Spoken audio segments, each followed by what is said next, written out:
Are you ready? Are you shitting down? The Schein on Podcast. The Schein on Podcast. The Schein on Podcast, Season 5.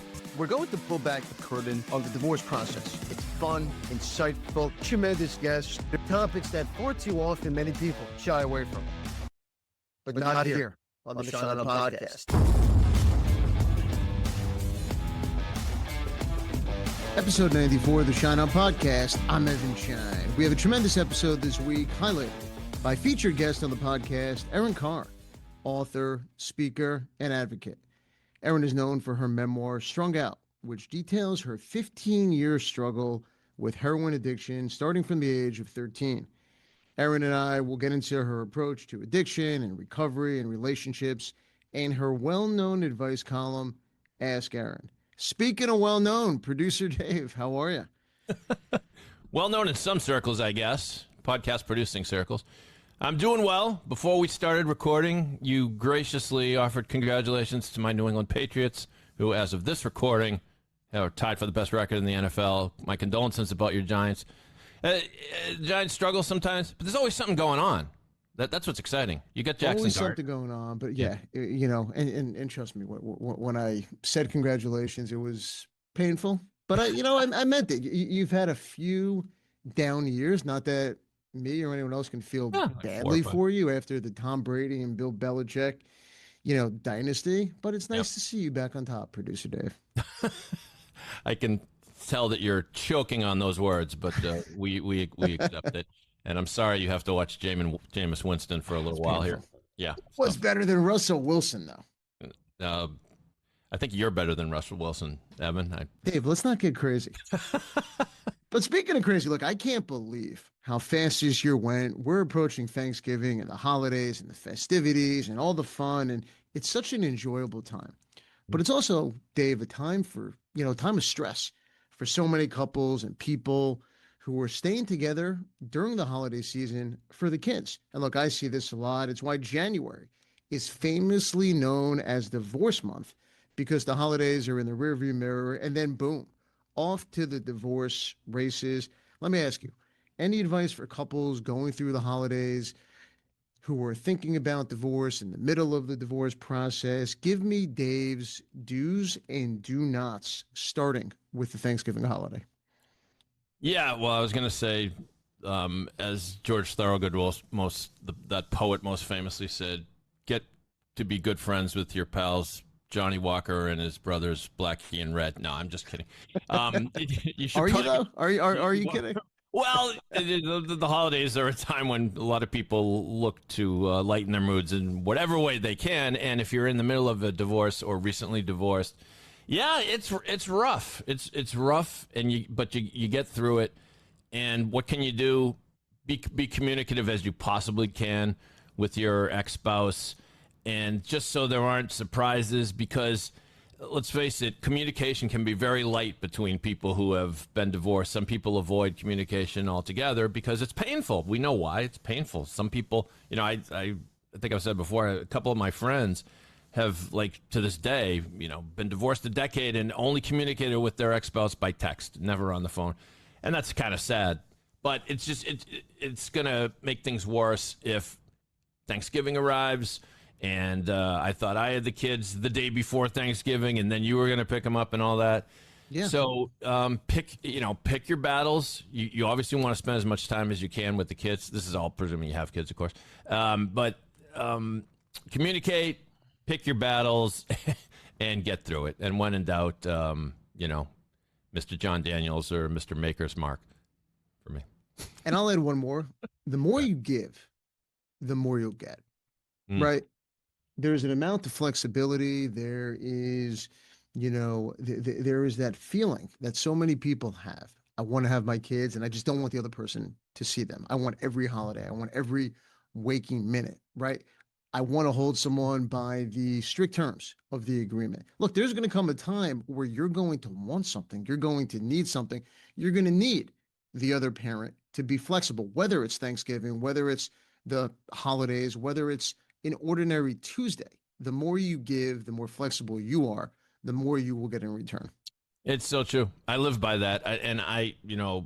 My ex-wife is she's an attorney, and so I know when she's in the middle of a trial, she's busy, and when that happens, I try to chip in and say, hey, do you want me to take our son, so you can have, and hopefully I'm doing it because I'm a nice guy. However, even whether you're a nice guy or not, if you just think selfishly, it will come back around. Your optics matter. Absolutely, and it will come back around, and your spouse will, because there's going to come a time when whatever it is, you want to go away for the weekend, you got to go on a business trip, and you need help from your ex-spouse, it'll come around. Speaking of things that matter, Dave, let's fire up that docket. All right, let's do it. And now, let's see what's on the docket. We only have one item for the docket today, but it is a fantastic one, and I'll let our listeners in on a little behind the scenes of how we produce the Schein On podcast. I prepare a bunch of different possible news stories for Evan, and he picks among them, or sometimes he says no thank you and picks his own, which is fine. But I had a feeling you were going to pick this one, Evan. I had a feeling, because it's topical and it's interesting. It comes from Wired Magazine. And it's the headline reads, AI relationships are on the rise. A divorce boom could be next. Secret chatbot flings are creating new legal challenges for married couples when it comes to infidelity. So, yes, in fact, a relationship with a chatbot can spur jealousy in a relationship. It seems almost unfathomable, Evan, but here we are in 2025. Your thoughts on this article? How could you not want a relationship with a chatbot? Look, what do they offer? They offer 24/7 availability. There's no drama. They're always on time, never late, no human emotion. There's no conflict. Look, for someone in a distant marriage or living in isolation, Dave, I got to be honest, that sounds pretty attractive, being in a relationship with a chatbot. But here's the thing. Enter at your own risk, because the fallout is real. Look, and I think we're going to see people going through a divorce citing these emotional attachments to bots, weird financial spending, whether it's on subscriptions or data sharing with AI companions.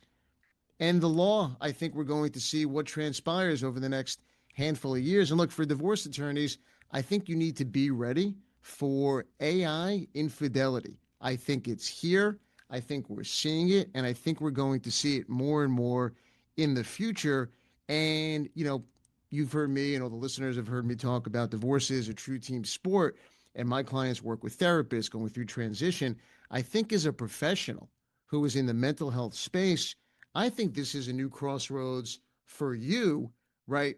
One that you're going to have to figure out how to address with your patients. I think technology is a beautiful thing. Sometimes it is a scary thing, and it comes with challenges, but technology, like it or not, is accelerating relationship dynamics. And look, for couples who find themselves in this position, let it serve as a wake-up call, right? If your spouse is, spending time in a relationship with a bot, you know what?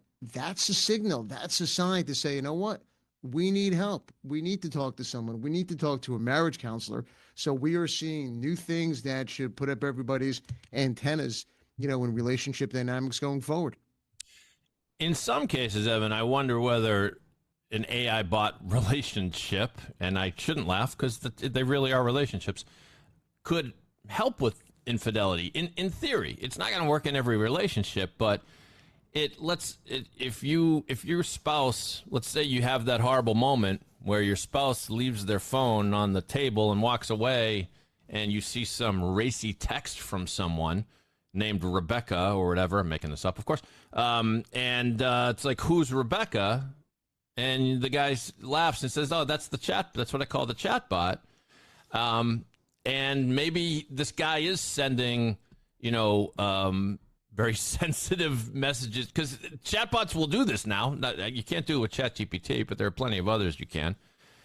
And the question to the wife in my little hypothetical there was, wouldn't you rather he be talking to a chatbot than an actual Rebecca, right? On the other hand, a lot of people will say, wives and husbands will say, well, why do you have to go there when your intimacy should come from me? So it's a great question. Yeah. I don't know the answer. And I think you're suggesting, is it the lesser of two evils, right? Yeah. If, would you rather hear your spouse is in a physical, emotional, new relationship outside the marriage or simply talking to a bot? Yeah. I don't know the answer because I think part of it depends on how you define infidelity. I think if that person views that relationship with a chatbot as infidelity, probably not. I think they're going to be, and understandably so, if that's how they view it, pretty angry. So I don't know if there's a distinction if you view it as infidelity, but again, if you have different lines in the sand, then perhaps. As you say, it can get dicey because if it's a situation where one partner is trying to compete with the bot, they're probably going to lose because the bot's rarely going to disappoint. The human has no chance. I mean, that's the thing, which is the human has no chance. They say please, they say thank you, they produce, whatever. I mean, what's the gripe with the bot? Right, the bot never has a headache at night. Never has a headache. Right? Look at that. Look at that. Yeah. But I think we're just scratching the surface, Dave. Oh yeah. On this, right? And we're laughing and we're talking about it, having fun, but I think there are so many serious implications, right? And I think there is a real impact from a relationship standpoint on both marriage and on divorce. Yeah, we may have to devote an episode to this sometime, but there will come a day where people will be able to, you really already can, but it's not commonplace, where you could put on virtual reality goggles and see a digital version of an ex-boyfriend or girlfriend and hang out with them. And, of course, probably do whatever you want with them. Now it's just a virtual image of them, but it's becoming very easy to replicate people. We know this, right? I mean, you go to a movie and sometimes the actor's been dead for 10 years and he's in the movie. Like, this is happening. Anyway. I mean, Dave, you're talking like a guy who's, bought a pair or two of these goggles. I'm a gadget guy.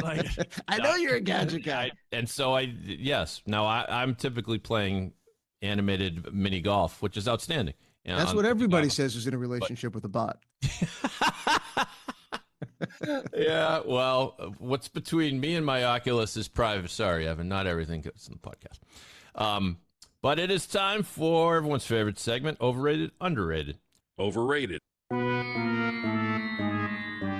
Or underrated. It's a segment where I give several topics to Evan, some from the world of divorce and family law, some not. We'll start with the family law topics. First one, disagreements over who gets the kids for Thanksgiving. Disagreements over who gets the kids for Thanksgiving, obviously in a divorce. Evan, your thoughts, overrated or underrated? Dave, overrated. And I know that answer might surprise people, but look, people turn this into a high-stakes showdown, but in reality, it's just one day. And look, I'm not minimizing spending time with your kids on Thanksgiving, but I would say what matters far more is consistent parenting time, cooperative co-parenting throughout the entire year.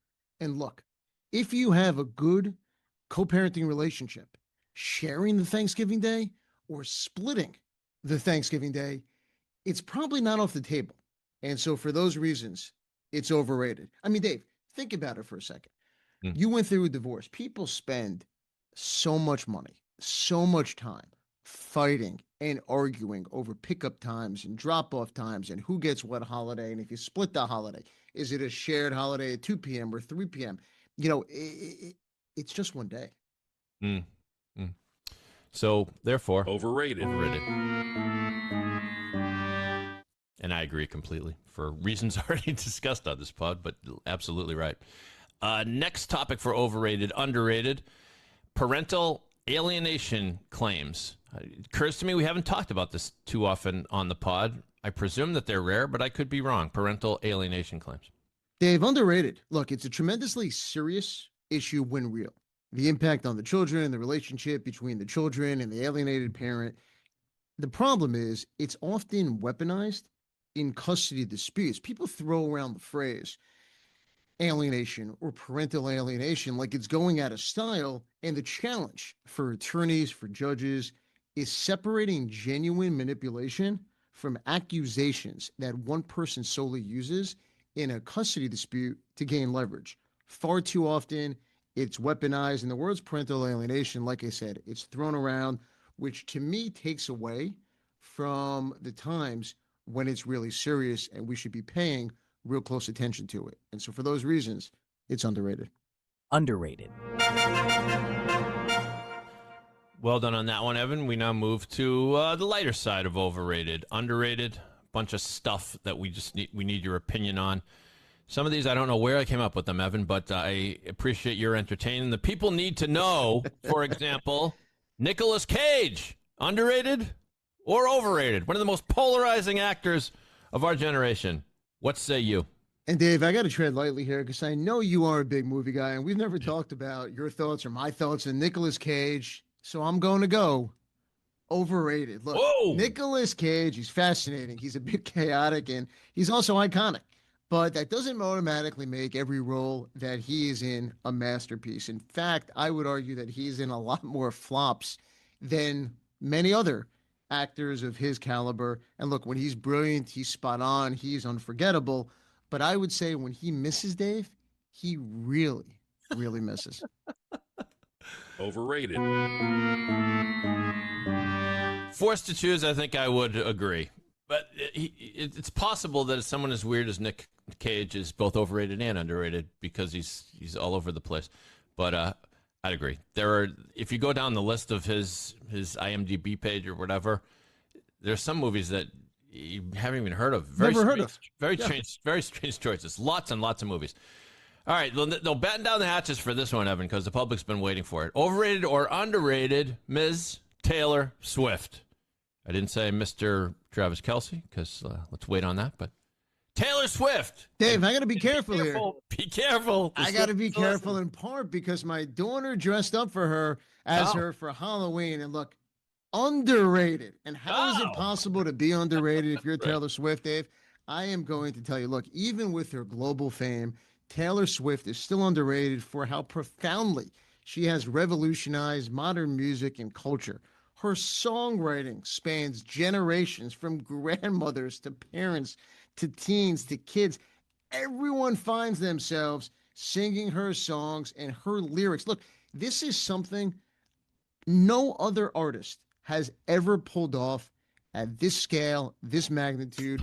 And by the way, I saw so many Taylor Swift costumes out trick-or-treating. But look, beyond the emotional brilliance of her storytelling, she's a marketing mastermind. She's reinventing album rollouts, re-recording her masters with unprecedented success. She turns every single release into a cultural event. She's an absolute genius in every respect. I respect her tremendously, creatively, strategically. She's influential, Dave, in ways that I believe have never been seen before. And for those reasons, she's underrated. Underrated, Taylor Swift. I mean, Dave, am I wrong? No, I mean, she's iconic, and I think she hasn't even reached her peak. It's true. I'll give you an example. I mentioned to you many times in the past, I love to take my son to the movies. My son has autism. It's one of his favorite little traditions. Anyway, there was nothing much playing one day, but what was playing was Taylor Swift's album release. I don't even know if you call it a movie, but you went to the movie theater to see it, and what it was there was a little bit of Taylor welcoming everyone. Hi, I'm Taylor, of course, and I want to show you my brand new music video, and I'll explain to you a little bit of how we did it. So there was a little of that. Then after that, it was pretty much just one lyric video after another. Now, if you're familiar with lyric videos, there are those things on YouTube that is simply the song playing with the lyrics appearing on the screen. That's all it was. And at first I felt a little ripped off, but then I thought, this is genius, because this is not for me, but for all of her fans. They're all going to get together to hear this new album and sing along and have a great time. And no one's ever done that before, as far as I know. So I'm with you. Yeah, Dave, I mean, look, whether it's Man or Opalite on her new album or Eldest Daughter. I mean, Dave, I know you're a big Taylor Swift fan. I know when we finish the podcast, you hop in your car, you drive home.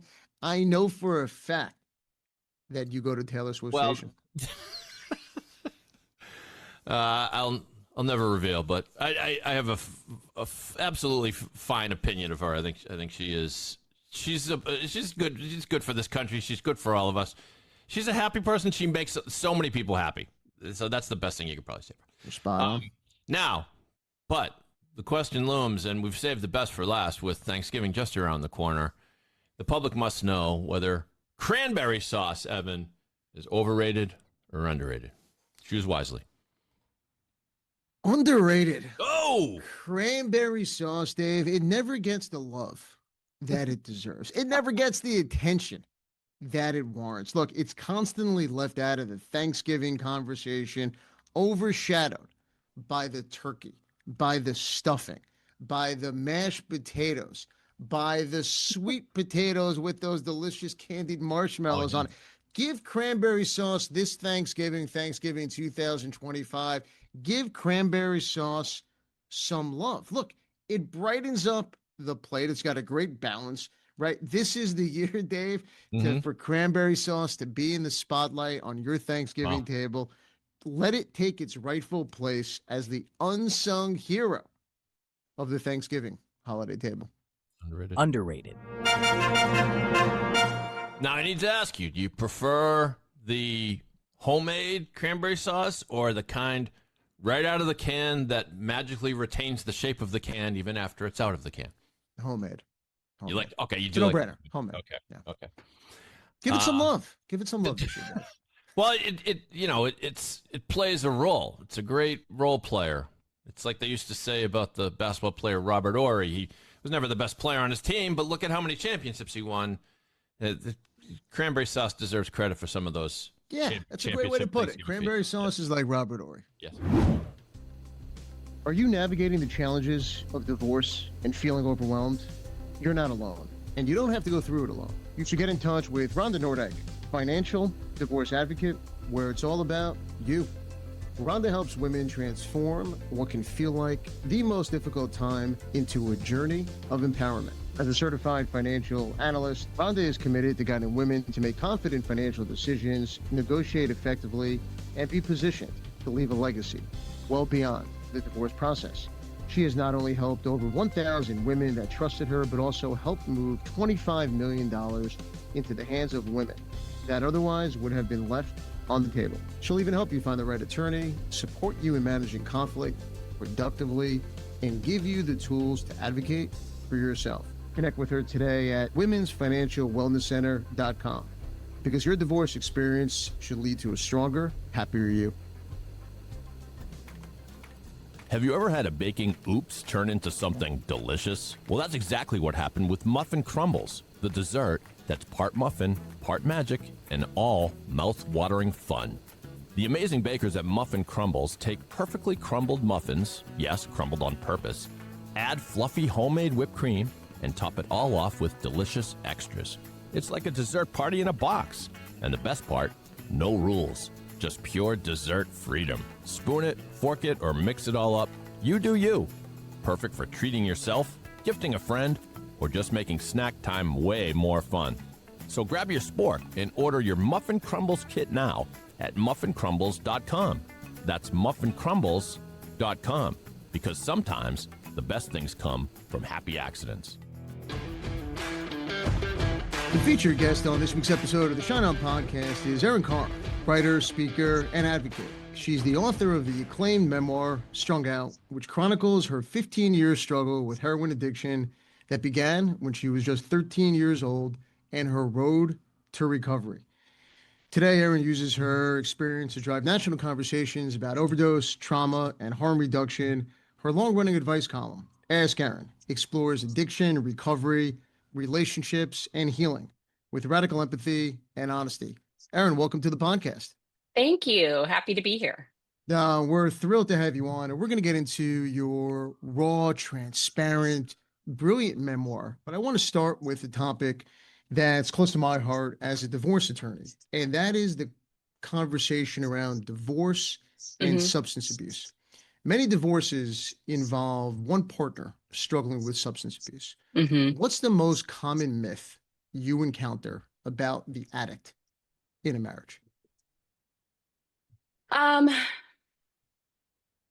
I think the most common myth is, there's something that's often quoted or bandied around, like, how do you know a drug addict is lying? Their lips are moving. And I think that while there's certainly, when people are in active addiction, there is a lot of dishonesty in order to cover their addiction.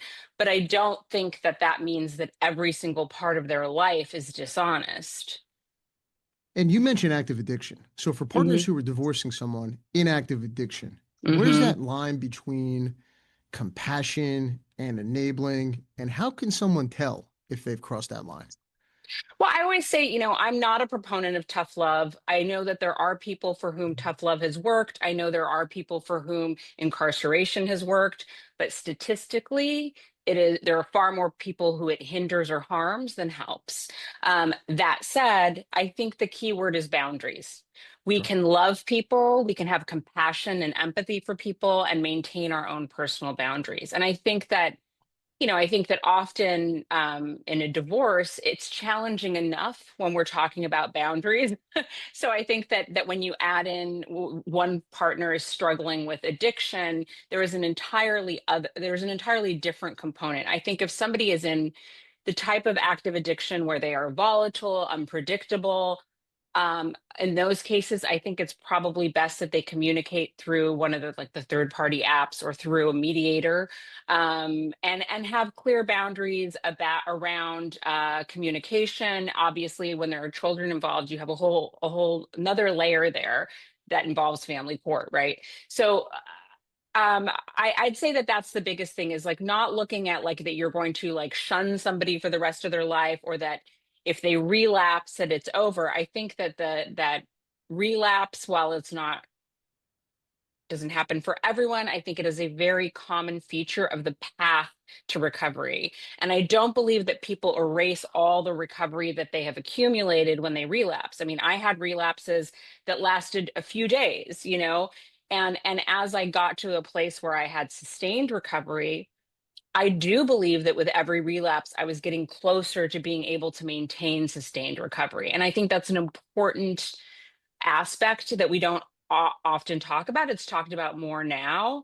But that's an important thing. If you are the soon to be ex-partner of somebody, if they relapse and they are honest about it and they are continuing to move forward, don't hold that over their head, because that's just counterproductive for everybody. And I think that's really hard when you are somebody who is in early recovery, to know that everybody around you they don't trust you yet. You have to rebuild that trust. And it can be very painful to feel like people don't have faith in you or people don't believe you. Erin, you mentioned family court and the system, and I can spend hours upon hours giving you all the things that judges should understand but don't understand, and all the problems and flaws with the family court system, and whether it's domestic violence and non-physical forms of domestic abuse or addiction. How can we as a society, as attorneys, help judges to better understand Hmm. addiction as a trauma as Hmm. opposed to a moral failure, especially Hmm. when judges are deciding incredibly important issues such as custody? Well, I mean, the first thing I always say is that addiction is not a moral failing; it's a public health issue. I believe that, I have conflicted feelings on the disease model of addiction. I think it applies to some people that, the minute they took a drink or, smoked a joint, that they were off and running. I think that for a lot of other people, and I'd include myself in this category, it was untreated, it was, unaddressed trauma, I had early childhood trauma and mental health issues. And I think that when you look at something through a health lens, that you're going to automatically come to it with more compassion. I think that it's very difficult for judges to stay out of judgment, because we're looking at behaviors that are a result of that health problem, right? There was a few years ago, maybe not a few years ago, maybe a year ago, there was an article in the New York Times about a drug court judge in New Mexico who was changing the way they were handling drug court. And one of the key components was that people were not kicked out of the program if they had a dirty drug test, meaning they had relapsed. they could stay in the program as long as they kept attending meetings, attending their counseling sessions and whatever appointments they had to. They were not kicked out of drug court. The second part of that, and I think this is very important for judges and for significant others, that medicated assisted treatment is recovery. If somebody is on methadone or on Suboxone, those are forms of recovery. This is, it's in the name, harm reduction. You're reducing harm. I have met people who have been on Suboxone for a number of years, and while that wouldn't have been a solution for me, they have gotten their life back, right? Recovery isn't about abstinence. Recovery is about gaining back something that you have lost. And I think that is really key. And I think, again, approaching it from that angle of health and just always driving that point home. This is a sick individual. This is not an amoral or immoral or evil person. They're a person who are doing things that are harming other people as a result of their addiction. And you mentioned when children are involved, it can even be harder. There's Mm-hmm. an expression, honesty is the best policy. Mm-hmm. How honest should a parent be when it comes to his or her own addiction? And when someone's going through a divorce, how important is someone to be honest, to get ahead of the narrative that their soon-to-be ex or partner might be telling the kids? Well, this comes up a lot for me because I speak with parents and parenting groups about, how to talk to your kid about drugs. I know people who've been in recovery for a long time who are hesitant to do so. And the first thing I always say is that we begin the conversation about drugs the minute they can start talking, because we do it by talking about emotional regulation. So I think that we can speak to children of any age, of any talking age, about the situation. If it's to say you have a partner who you're in the middle of a divorce and your soon-to-be ex-partner is struggling with addiction, I think that it is totally acceptable and needed to explain to your child that in age-appropriate language that their other parent is struggling with something. And, a few years ago, maybe like 6 years ago, the Sesame Street Workshop put out a series of videos they introduced a new character whose mom goes to rehab for an opioid addiction. And I think it was it's a valuable tool, because, it's one of those topics that people want to back away from, that feels dangerous, that feels taboo, that we don't know how to enter. But the more that we talk about these things openly, especially with our children, the less scary it becomes, the more commonplace. And I think as a result, you're opening lines of communication, not just in terms of like giving them clarity around what's happening with their family as the unit dissolves, but also on future conversations about, their own experimentation. And you mentioned Sesame Street. We actually had on the Mhm. podcast Joanne Pedro Carroll, who was the Uh-huh. strategic advisor to Sesame Street. She's a psychologist, therapist, and author, and she worked with Sesame Street on their resilience project. Mm-hmm. And again, Sesame Street and so many kid shows, they really give such great advice to Yeah. parents talking, right, on advice on how to talk to your child going through a difficult situation. Let's turn our attention to your memoir, Strung Mm-hmm. Out. You open up with radical candor. Did something you shared in the memoir almost scare you out of publishing Oh, it? I And mean, if yes, I don't what know if was it it? scared me out of publishing it, but I think, the two things that I was the most fearful of. Well, Yeah. I tried to be as clear and honest as possible with the truth without telling other people's stories. And I mean that particularly in relationship to my parents, because I have a very good relationship with both of my parents today. I don't blame them for my addiction. And I knew that I was going to be exposing things, even if it was done in as delicate of a manner as Sure. possible, that were going to be hard for them to confront, right? Especially on the page. So there was concern there. And then in terms of things that I did, I think, these are the two things that I held the most shame about, were that I used drugs when I was pregnant with my eldest child, and that I bought drugs from a child, from a 12-year-old when I was in addiction. And those two things I carried so much shame about. I really, I had spent from the time I was a child struggling with panic attacks, and then all through adolescence and well into my late 20s. And then even in early recovery, I had the fear that if people knew X about me, they won't love me. That's sort of like, to me, the sort of primal fear at the core of a lot of sort of abnormal or abhorrent behavior, right? People are afraid that if people find out that, that they're, whatever it is, if they're going through a divorce or they have a bankruptcy or they're in an abusive relationship, they are so afraid of people finding out this thing. And then once you kind of put it out there, it lessens its power, but more importantly, that shame dissipates. I do not carry any shame about the things that I did while I was in active addiction and in early recovery as I was learning to really be an adult. That's not to say, like, of course, there are things that I would go back and do differently, just in terms of Sure. hurting other people. But I don't carry shame about them. I have, because I stopped the behavior. I have worked really hard to change the way that I live my life and I interact with people. And when and where I could make amends to individuals, I did.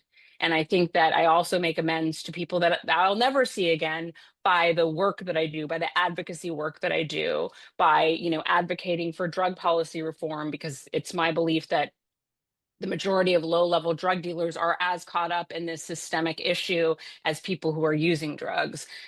There are a lot of ways in which I think we can walk through life, and as we walk through life, it's like we build self-esteem by doing esteemable things, right? So as we do that, that shame just sort of melts. And that's such a credit to you and your hard work and everything you've done, the advocacy and really spearheading in many ways such support for eradicating or trying to, right? Eradicate such a systemic problem. And I want to ask you a hypothetical. Let's say you have Sure. 10 minutes with a skeptical senator who says harm reduction enables drug use. What's your most powerful rebuttal? Well, it depends on the senator's political ideology, right? Sure. So when I meet with people, I try and approach them from what will appeal to them. There are plenty of people that they're not going to be moved by compassion or empathy. That's just not part of how that doesn't come into play with their political ideology. I'd say from a fiscal standpoint, you look at what it costs to put somebody on a medicated assisted treatment program. I'm going to use New York as an example. Sure. Our only city jail is Rikers Island, right? And it is in the process of being shut down. It costs $500,000 a year to incarcerate one person at Rikers Island. Okay. It's like the most enormous number. The lowest number from like the last statistics I looked at were about $34,000 a year in some state prisons, versus about $4,200 a year to put somebody on a medicated assisted treatment program where they have weekly counseling sessions, access to additional treatment should they choose it, access to physical health care and other services that would include, transitional housing, career guidance, all of those sorts of things. And I think that when you look at something like that, just from like, if you take like the humanity out of it, when you just look at it from dollars and cents, it doesn't make sense to incarcerate somebody. It makes sense to help reduce harm, not just to themselves, but the people around them. The economic studies that they've done on the opioid crisis, that economic impact isn't just on the individual, it trickles down for multiple generations and affects a large group of people around them. So with somebody, certain people, I would approach it from that perspective. And, it's like if somebody came to you and they were diabetic and you knew that what they needed was insulin, you would give them insulin as a Sure. doctor. And the same thing, I always say there's no one size fits all for treatment. I think that when we look at treating people for addiction, we have to recognize that the same way that if somebody has cancer and one treatment protocol doesn't work, then the doctors reconvene and try another tack. Well, I think we need to do the same thing for addiction. If one sort of treatment style isn't working, we have a lot of options out there today that didn't exist or I wasn't aware of when I was in early recovery, and I think that that's a really important aspect to look at, because we're not just reducing harm for the individual, we're also then reducing harm within our own community. Erin, when you wrote the memoir and you mentioned, the shame and the stories and everything that you relived, how hard was it for you to relive those years, those days, those moments, those situations that you were not proud of? How hard was it for you to balance the purpose of the memoir with going back in time to those days and moments? Sure. Well, I mean, when I wrote the memoir, I was over 15 years in recovery already, and now I'm coming up on 23 years. So for me, I had enough time and distance and had done enough of sort of work on myself that I was in a place that it wasn't going to affect me the way it would have had I written it 2 years out, right? But all of that said, I knew, I went back to therapy and I still see a therapist weekly now.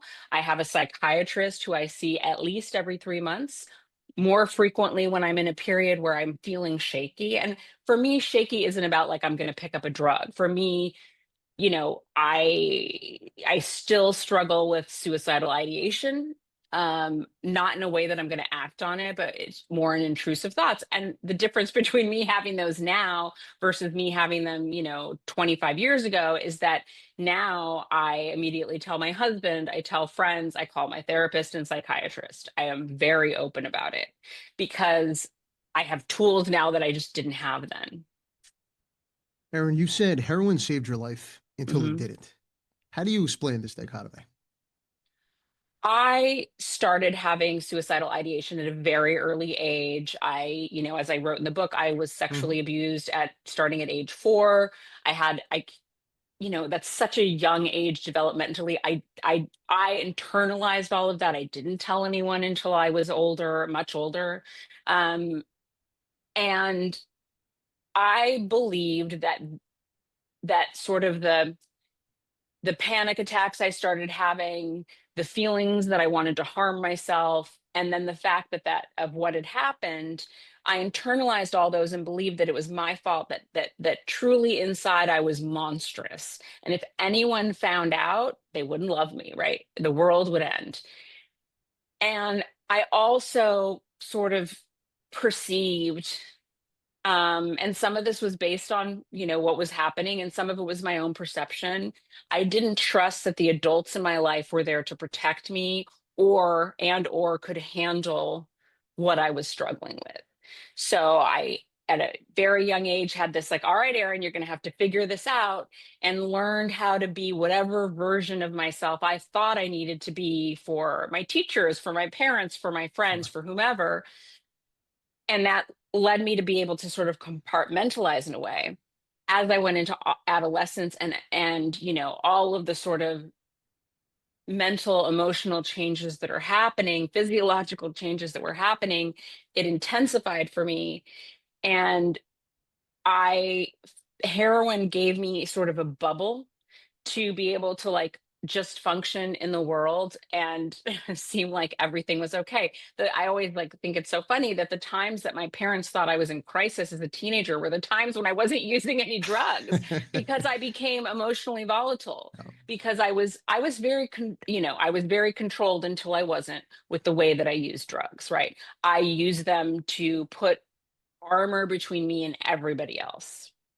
And I think had I not had that, I think that I would have, I did have some suicide attempts. I think that I would have succeeded at some point with that because I could not stand being in my body, present here. I would have that feeling that I just wanted to jump out the window, and would literally sit on my hands and count to 60 and then count to 60 again, you know, not knowing that in some ways, like doing things like that, like counting and things are like, Sure. can kind of be like mindfulness-ish.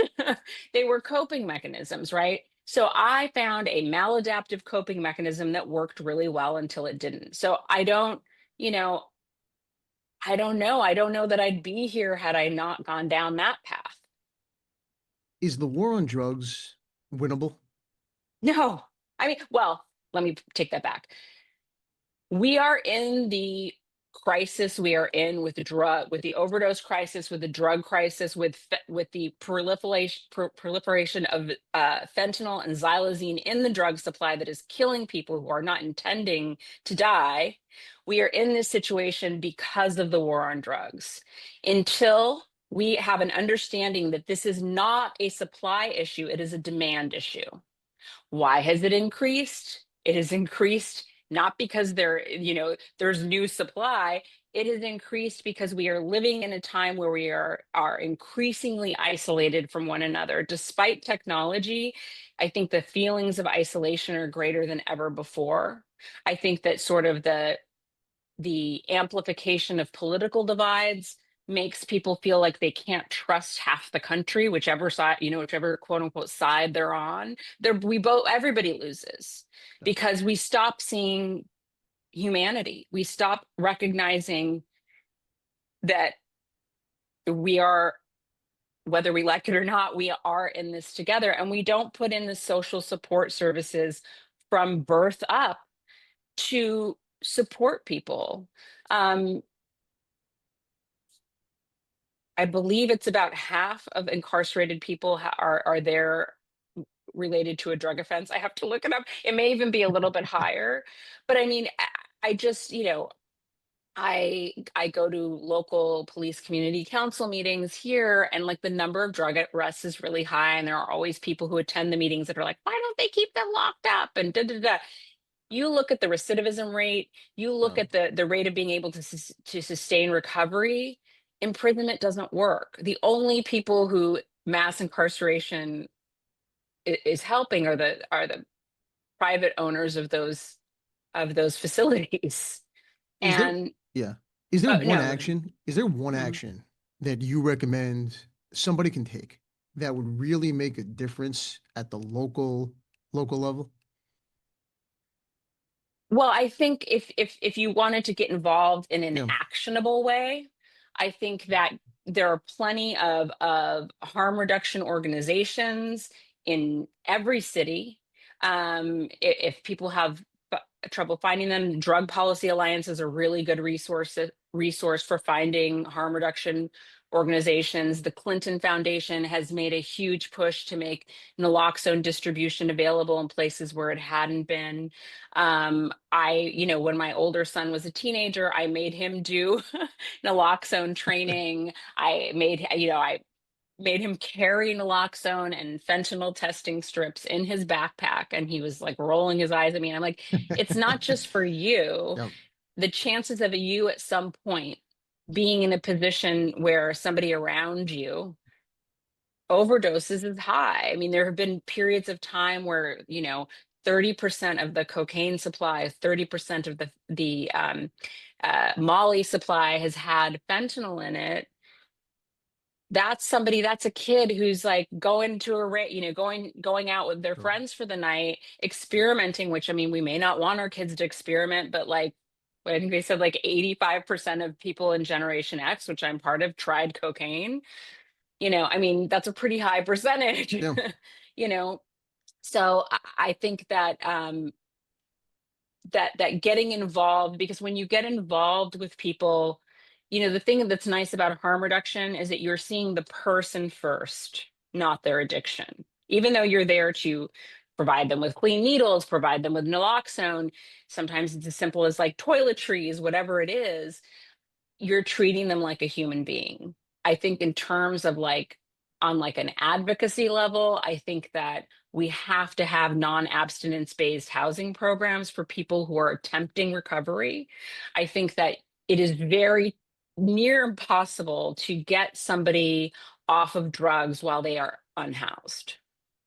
I mean, when I put myself in that position, the idea of like, the only thing that like is going to get me through the day is the one thing that's going to kind of numb me enough to get through that day. I can't imagine being like, okay, we're going to take that away, and you're still unhoused and have all these other problems. Sure. And there are, lost my headphone. There was it was actually founded by a church in Texas. They had somebody who belonged to the church had a large piece of property. They were on like the Today Show a couple of years ago.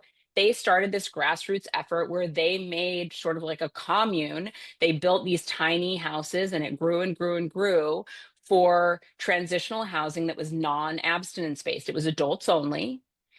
And the success rate of the people who entered this was phenomenal. And they were trying to sort of spread the word about like, this is what we mean by helping our communities. You know, it's very easy to write people off when they seem quote unquote crazy, or you know, like in New York City we see a lot of like open air drug use, and and I get it, like, yeah, no, like it's not pleasant to see, but the thing is that we have that opportunity then, like, you know, my youngest son who's 8 years old, like I talked to him about the fact that this is a person who's struggling with an illness, and that illness makes them believe that the only thing that's going to make them feel better is taking that drug, and how sad it is, and how we want to do things to help those people in ways that we can.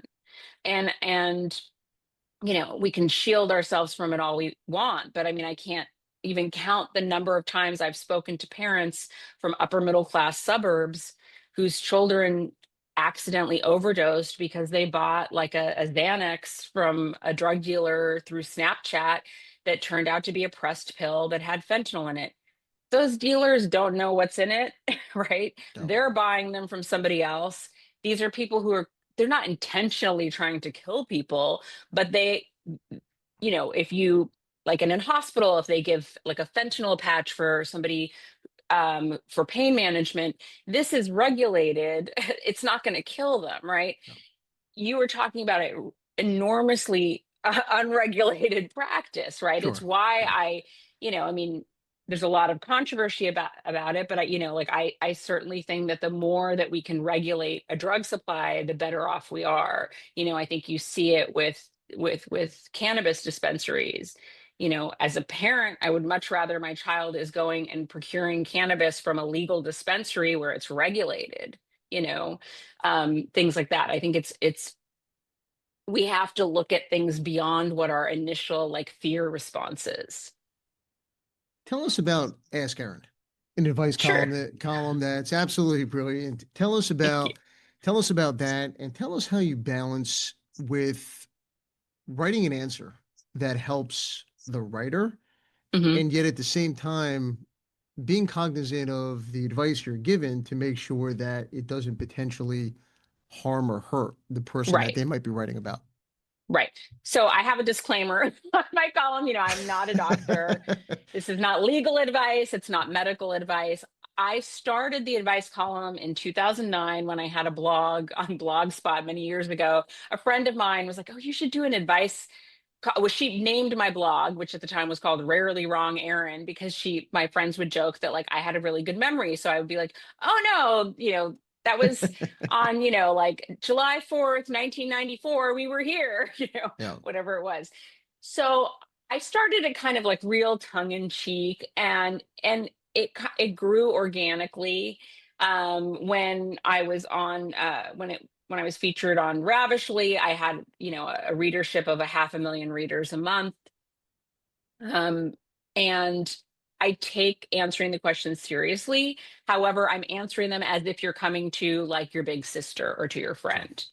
And, you know, I have a lot of young people who write to me, and there are a lot of them who I don't put their questions on the site, but I will answer them privately with a brief sort of message with some resources, because I've had a lot of people reach out to me who are currently suicidal, people who are in potentially dangerous situations with an abuser. And, you know, I think that the trick is being able to be honest and compassionate and then also have fun with it, right? Because nobody wants to read something that's all like doom Well, and that's gloom. exactly right. There's You always know, that. There's always that balance. yeah. Speaking of fun, I know you are a big fan of Beverly Hills Yeah. 90210. Yes. Is there a 90210 storyline that mirrors your own life, your own Hmm. experience, and also something that is vital to recovery culture? And what a show like that can teach us about recovery and the lessons learned from a show like that. Sure. I mean, I think that they were really cutting edge in terms of showing people experimenting with drugs, temporarily getting caught up with drugs, not knowing what they were getting into. I'd say that like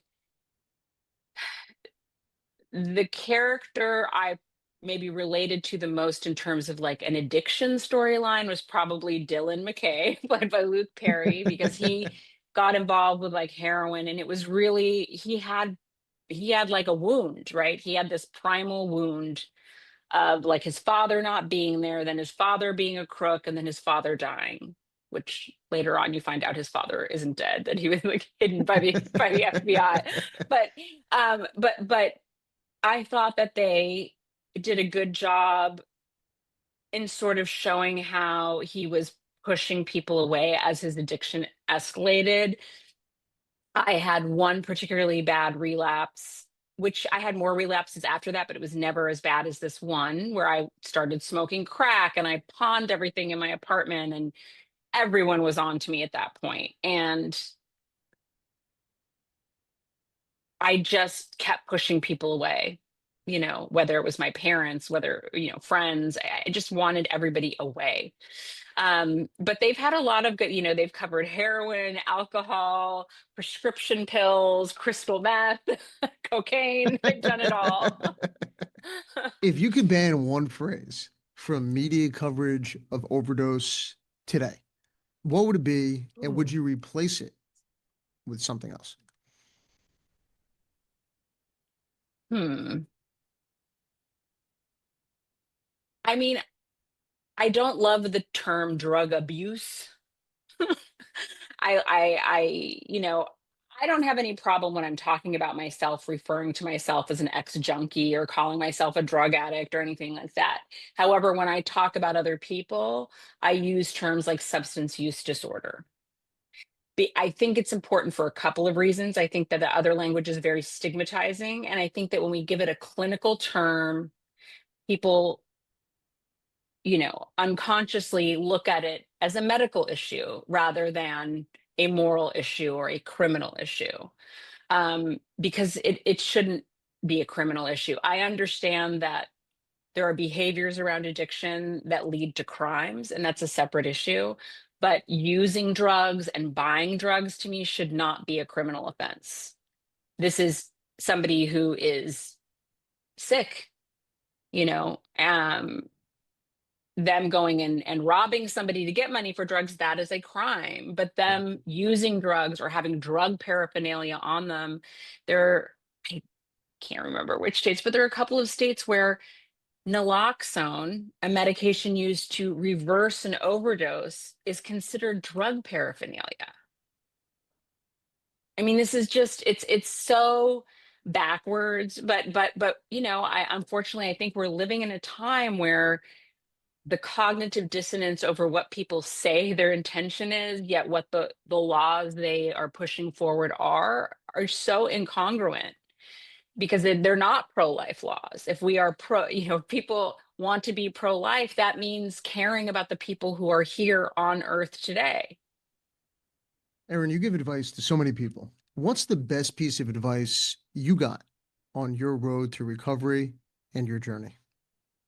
I mean, I'd say that this isn't something somebody told me, but it's something that actually my mom showed me. I'm going to get emotional.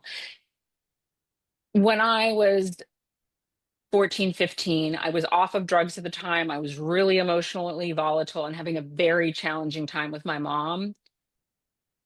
And, you know, there had been things that had happened in terms of like her prioritizing other relationships ahead of me and things like that, that I had a lot of anger, some of it very justified with her. And we went to therapy together. And I just remember this one session where I just let it all out on her, because usually I just held my cards very close to my chest, right? But I just let it all out. And my mom sat there and took it and listened, and she didn't make excuses for it. She apologized and said, "I'm so sorry. I can imagine how awful that has felt for you. And I'm really, really sorry that I made you feel that way." And it was such an important lesson, because as a parent, I haven't been a perfect parent. There's no parent on earth who is perfect. And if you think that you're going to go through the life of parenting without unintentionally causing some, you know, hopefully minor trauma to your child at some point, it's impossible. So I have learned at times when I've yelled at my child, or with my older son in my early recovery, he heard me say things like, "I want to kill myself," when I was, you know, because I had no emotional regulation skills. Sure. And while I didn't take that out on him, I would take it out on myself, and he witnessed that. So as he grew up and I got healthier, I really had to acknowledge that and take ownership of that. And because I think that otherwise, and I say this for myself, there were things that like I internalized. So whatever my mom was going through when I was in early childhood, I internalized that and believed that it was my fault. And maybe not every kid does that, but I attended a talk by this author who wrote a book called Never Enough, which I just started reading, and is phenomenal. And um, she said something, which now I'm going to paraphrase and probably mess up, but it was that when we yell or criticize our child, or you know, they're not looking at us like, oh, they did something wrong. Say like a parent like just, you know, loses it and yells, and they're Sure. totally, the kid didn't do, you know, whatever. The child doesn't say, "Oh, they did something wrong." They think that like, what can I do to get them to love me? They want to get that love back. I'm paraphrasing this terribly, I'm so sorry. It was said so beautifully in her book, but I think it's so crucial to recognize there are ways, large and small, in which we communicate with our children. And I have to check myself on a daily basis where, you know, I'm rushed, I'm juggling so many different things, and our kids, they just want that attention. And I think it's so important as parents to like stop and give them that attention. And here's another thing this is a piece of advice that I read in a book, which I can't remember what the book was, years ago, but they described it like this: when we lose our temper and we, you know, yell at our kid, if you look at a parent like they're the captain of the ship and they're steering the ship, the second we let go of that wheel and we scream at them, no one's driving the ship. And the level of insecurity that gives a child unconsciously Mm-hmm. is significant. And I try to always remember that, because, and when I have like when I have yelled, or when I, you know, I have like behaved in a way that I felt like that wasn't the best parenting, or I made a decision, a parenting decision, that afterwards I was like, that wasn't the right decision for my kid. I should have listened to them. I always apologize and really let them know that how they have felt about it is completely valid. And I think that has been a really important lesson. And I think particularly for people who are going through a divorce, I think it's vital to remember that, like, it's okay to make a mistake. I think it's important for our children to see us make mistakes, because when we don't, then if we make a mistake, you know, as a child, when the child makes a mistake, they feel like, oh my God, it's the biggest deal in the world. Well, I've been super honest with my children about my history. You know, obviously my older son knows a lot more than my younger son, but my younger son knows.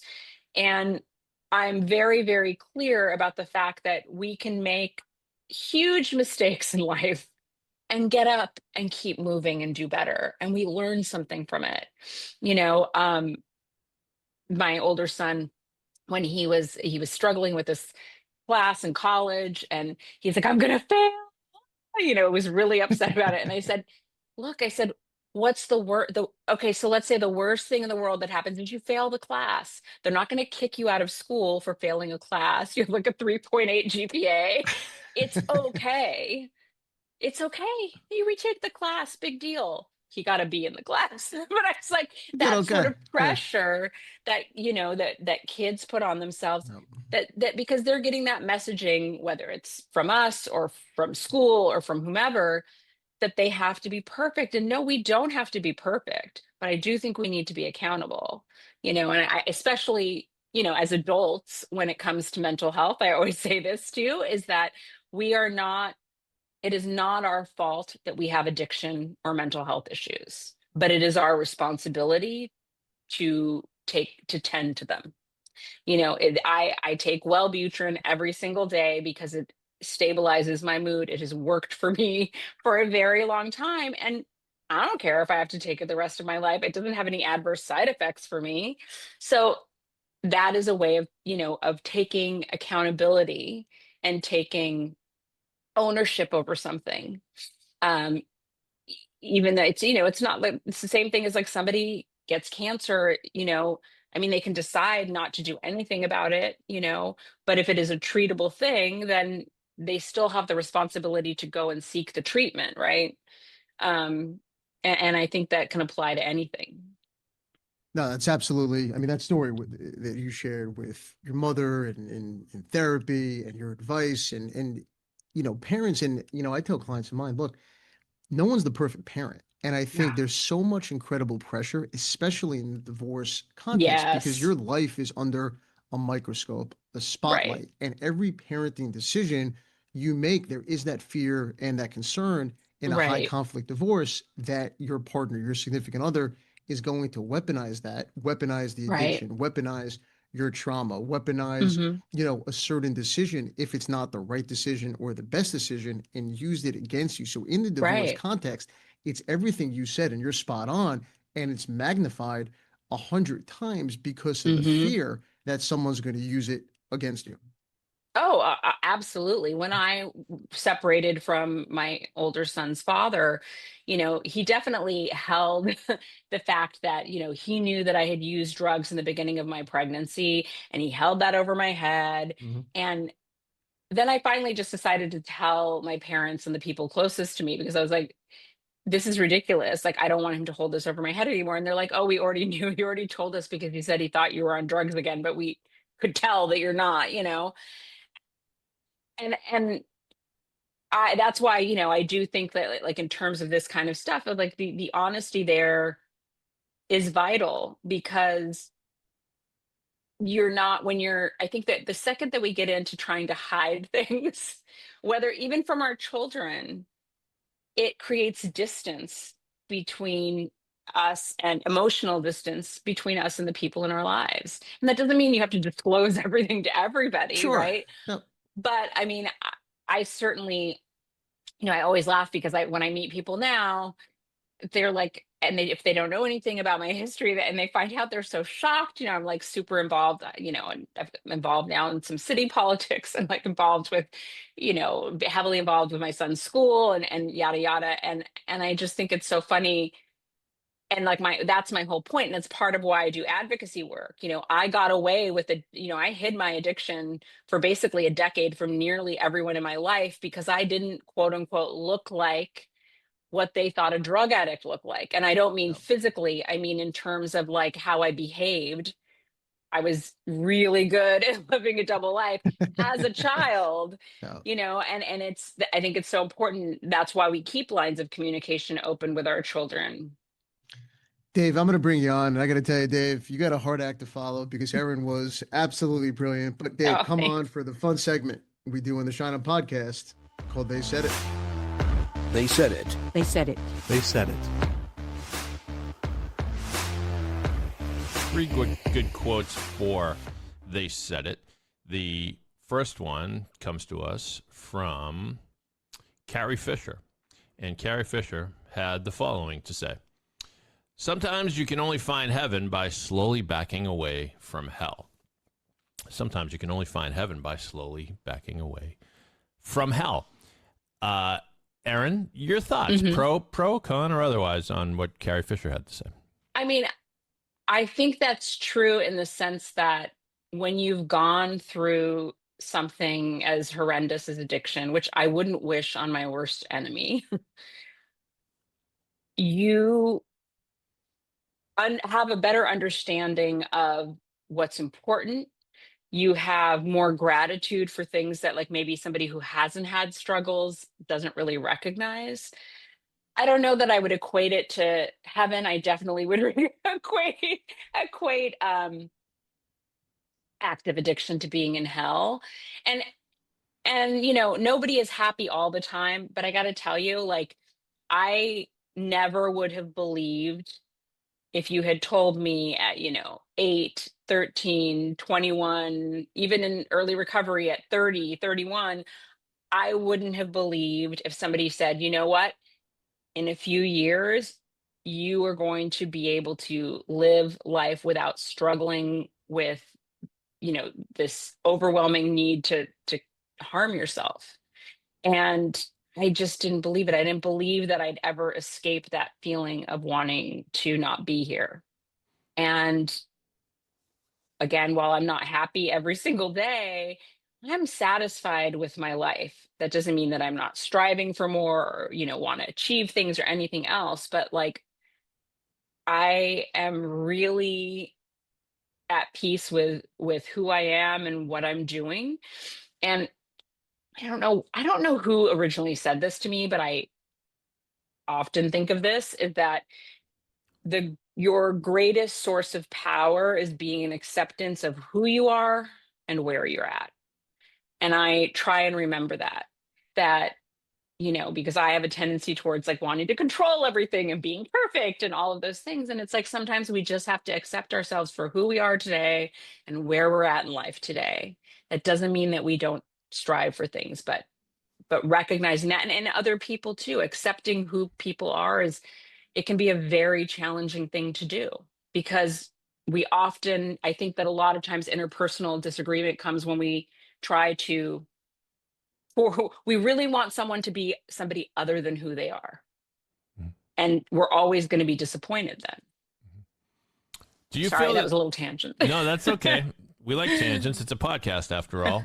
But do you feel that you are a stronger, more textured, more full person because of the struggles you've gone through? Because I have a theory that if I met myself in my 20s, I'd just look at myself and go, you don't know anything yet. Okay. You don't know crap. Okay. Just get ready. Cause there's going to be some stuff that comes up. Not all of it's going to be great.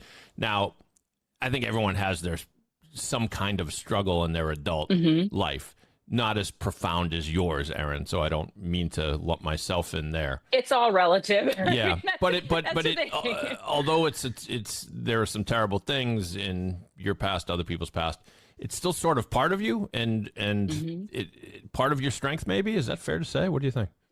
Yeah, I mean, I think that I have faith in the fact that despite the fact that I had been suicidal so much of my life, I have a survival instinct. And that survival instinct kicks in. And I think that having gone through the different things that I've gone through throughout my life, I feel confident in the fact that there isn't anything I can't walk through. That doesn't mean I know how I'm going to do it. I'll give you like a very brief example. Before I got pregnant with my second child, I was pregnant and lost a child well into late second trimester. I went into premature labor and delivered a very premature stillborn child. I knew that I was going to get through the pain of that, but I didn't know how. And I found a way through it, but just, I guess, knowing that I would get through it, I believed, I had that faith in myself from my experience, really helped me survive that. and push forward. Wow. Let me reiterate, whatever I've survived through, it pales in comparison to what you survived through. But I give you a lot of credit, and a lot of credit for sharing those things. We will move on to the second quote from They Said It. This comes from Anthony Bourdain. He says, or said, "I understand there's a guy inside me who wants to lay in bed, smoke weed all day, and watch cartoons and old movies. My whole life is a series of stratagems to avoid and outwit that guy." Of course, it's melancholy looking at this quote now, knowing how it ended for Anthony Bourdain, and sort of darkly sad to say that maybe in the end he wasn't able to outwit that guy. But your thoughts, Erin, on Anthony Bourdain's strategy with his demons? I mean, I understand what he's saying, but I think that, like, to me, I mean, like, minus the smoking weed all day part, I think it's, not that you want to do that all day, every day, but I think sometimes it is okay as part of like self-care or whatever you want to call it, to have a day where you lay in bed all day and watch old movies. I don't think that's the worst thing in the world. I think that, obviously he's talking about it in the context of like just checking out of life, right? Wanting to be checked out. And that's, right. I think that's true for most people who struggle with addiction, is that it's really hard to be here and to be like, for me, I always literally felt like I was looking for like an exit from my body, from this world, from situations. I really would feel panicky internally. I wouldn't show it externally, of wanting to exit. And in recovery, it took a while, and I learned how to do it. Like, I mean, I'm not like super woo woo, but I learned it partially through doing Kundalini yoga. The little gong at the end was the first time I experienced like the type of meditation where my mind really let go. What kind of yoga did you say? I'm unfamiliar. Kundalini yoga.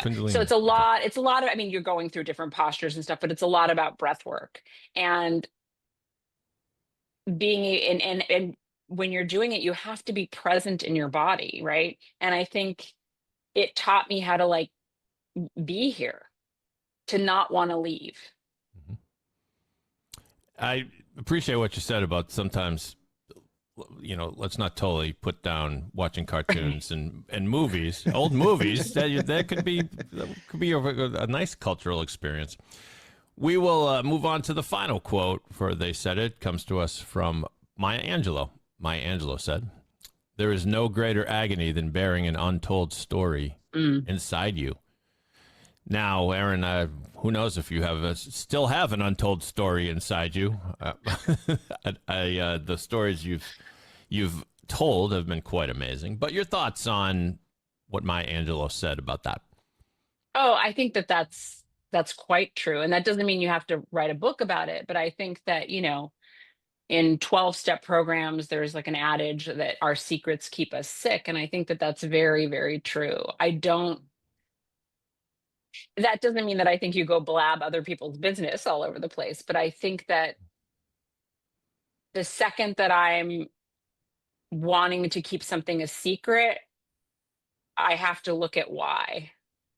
And it's usually because it's in misalignment with how I want to live my life. And this could be like small ways, big ways, whatever. I definitely felt the need as I started writing professionally. I recognized that the more that I wrote about my experiences with addiction, the power of that, and certainly helped me to be honest with people and to get my story out verbally with the people in my life. And then, by the time I was doing the book, I'd done much of that.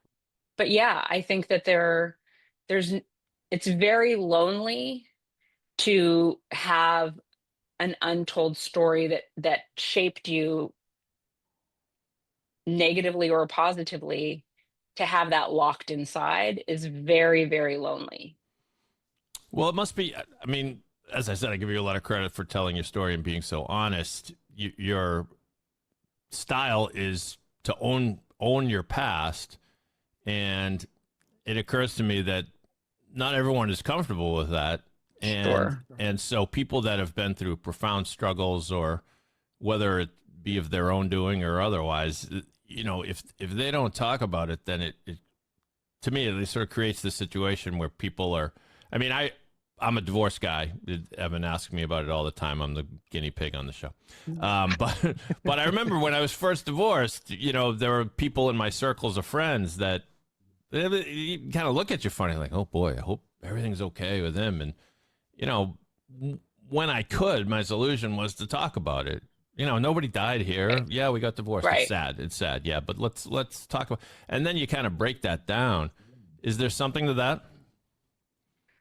Yeah, I mean, I think it's like, again, like nobody needs to go write a book about it, whatever it is they've struggled with. But I think that really, it's just being honest with one person, right? A therapist, your best friend, you know, your parent, your sibling.